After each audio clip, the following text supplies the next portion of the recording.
Vlinder is on a mission to make mangrove restoration inclusive, scalable and investable. We're in the business of restoring mangroves with local communities. We involve local communities in our projects from the beginning. We plant with communities, we buy all the trees from the local communities, and already at these early stages of the project, they get compensated for their work and for their contributions. We register these projects in the carbon market. We actually Verra's first certified blue carbon project in Kenya, and the first one globally that has all three Verra standards, VCS, CCB and SD Vista, which outlines our intention to be the highest integrity blue carbon provider in the world. In Kenya, our project is called Papariko. It's a 1,500 hectare project at the coast of Kenya. We started 4 years ago with our work in Kwale County. So far we have worked with 300 community members, restoring 260 hectares, and we plan to restore another 1,200 hectares at the coast, which will give thousands of people in Kenya access to the benefits from the project, not only from working during planting and building up the nurseries, but also by sharing carbon revenue fairly with the local communities.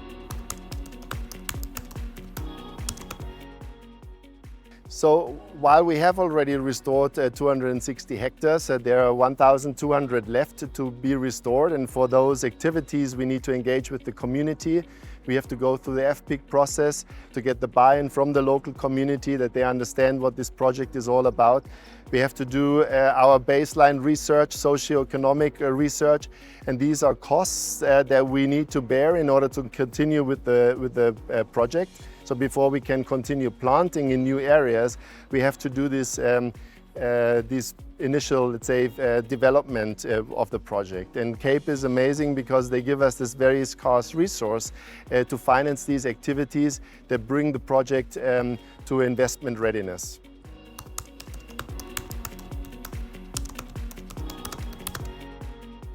So carbon revenue is shared according to the Kenya carbon regulation with local communities.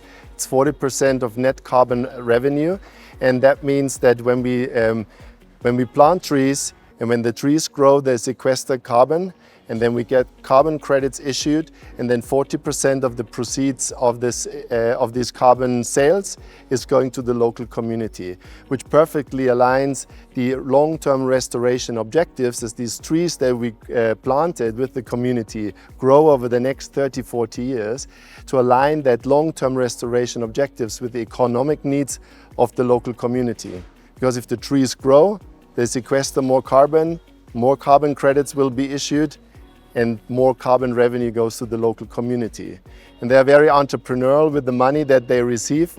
Already we see from the project, building community halls, starting table banking, thinking about ecotourism like a mangrove boardwalk or even like a restaurant on the mangrove boardwalk.